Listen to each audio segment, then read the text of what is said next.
Hello everyone! In this video, I'll guide you through a quick set of adjustments to permanently eliminate micro-stuttering and that annoying low video memory warning in Forza Horizon 6.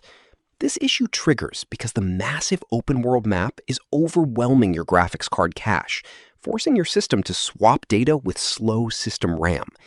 To fix this instantly, load into the game, open your graphics settings, and drop your overall texture quality down by just one single notch, which immediately reclaims over 2 gigabytes of video memory.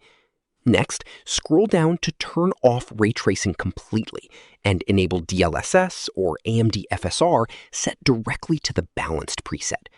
Finally, exit the game. Right-click on your desktop, open your graphics control panel, locate the shader cache size option, and expand it to 10 gigabytes.